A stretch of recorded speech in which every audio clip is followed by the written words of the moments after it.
The morning sun cast long shadows across the marble floors of St. Catherine's Children's Hospital as Dr. Marcus Chun walked through the corridors with heavy steps. His white coat felt heavier than usual today, weighted down by the news he had to deliver to one of the most powerful families in the city. Behind him, two other specialists followed quietly, their faces showing the same grim expression that had become all too familiar in their line of work. Richard Blackwood sat in the private waiting room on the top floor of the hospital, his expensive suit wrinkled from a sleepless night. His wife Elena paced by the window, her designer heels clicking against the floor in a rhythm that matched her racing heartbeat. They had been waiting for 3 hours since the final round of tests on their daughter Emma had been completed. The silence between them spoke volumes about the fear they both carried but couldn't voice. Emma Blackwood, just 8 years old, lay sleeping in the luxurious private room next door. Her blonde curls spread across the silk pillowcase, and her small face looked peaceful despite the 4 lines running into her tiny arms.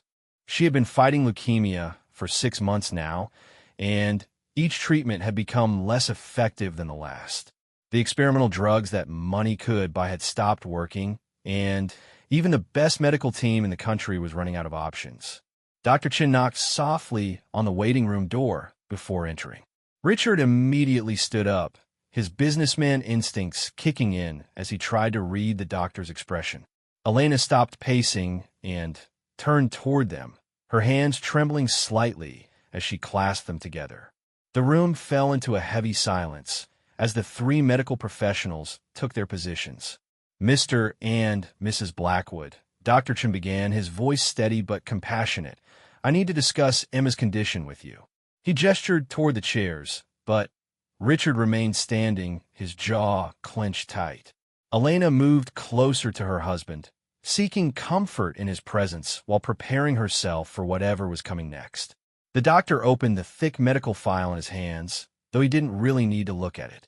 He had memorized every detail, every test result, every failed treatment attempt. The latest scans show that Emma's leukemia has progressed significantly. The cancer cells have spread throughout her bone marrow, and her body is no longer responding to any of the treatments we've tried. Elena's hand flew to her mouth, muffling a small gasp. Richard's face hardened, his business mind immediately shifting into problem-solving mode. What are our options? He asked curtly. There has to be something else we can try. Money is not an issue here, doctor. Whatever it costs, whatever we need to do. Dr. Chun shook his head slowly.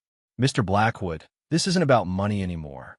We've exhausted all available treatments. The only option left would be a bone marrow transplant. But Emma's condition has weakened her so much that even if we found a perfect match, her body might not survive the procedure. The words hung in the air like a death sentence. Elena sank into one of the leather chairs, her composure finally breaking as tears began to flow down her cheeks. Richard remained standing, his hands clenched into fists at his sides. The man who had built a billion-dollar empire, who had never met a problem he couldn't solve with determination and resources, found himself completely powerless.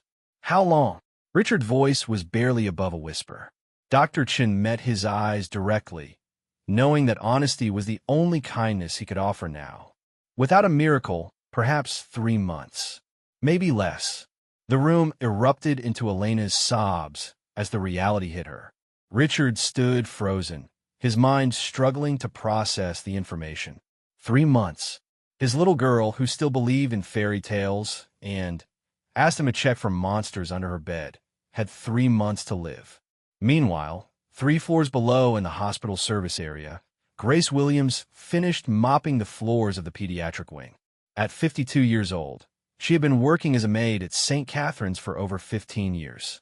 Her dark hands, worn from years of hard work, gripped the mop handle as she hummed a soft gospel tune her grandmother had taught her decades ago. The early morning shift was her favorite because it allowed her to see the children when they were most peaceful before the day's treatments and procedures began. Grace had watched many families come and go through these halls. She had seen joy when children recovered, and she had witnessed heartbreak when they didn't.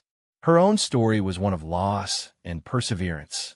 20 years ago, she had lost her own daughter to the same disease that now filled these rooms.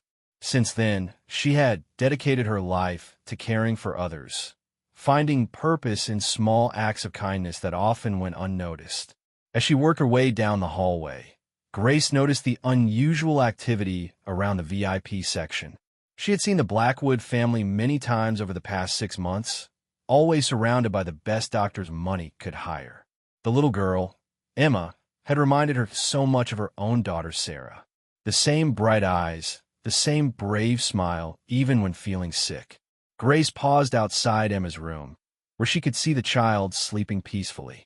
Over the months, she had developed a quiet affection for the little girl. Sometimes, when the parents were busy with doctors or taking breaks, Grace would sit with Emma for a few minutes.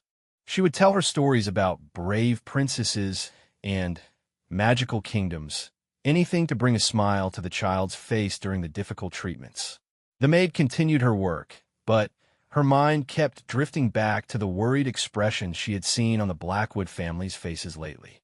The mother had been crying more frequently, and the father, usually so confident and commanding, looked defeated. Grace had seen these signs before. She knew what they meant.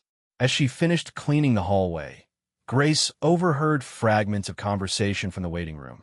The words 3 months and no options left drifted through the slightly open door. Her heart sank as the pieces came together. Little Emma was dying, and there was nothing the best medical team in the world could do about it. That evening, Grace sat in her small apartment on the south side of the city.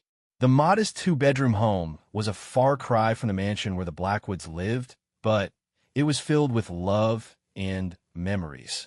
Photos of her late daughter, Sarah, covered the walls, showing a beautiful girl who had fought the same battle that Emma was now losing. Grace picked up one of the photos, tracing her finger along Sarah's smiling face. "What would you want me to do, baby?" she whispered to the image. "That little girl upstairs reminds me so much of you." As she prepared for bed, Grace made a decision that would change everything. Tomorrow, she would ask Dr. Chun about bone marrow donation. She didn't know if she would be a match, and she didn't know if her offer would even be taken seriously. But she knew she had to try. Some things were more important than the differences between a billionaire's family and a hospital maid. The next morning arrived with storm clouds gathering over the city.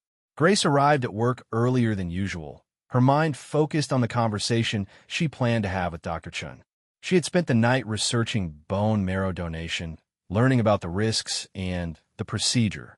At her age, it would be more dangerous, but the idea of saving Emma's life made any risk seem worthwhile.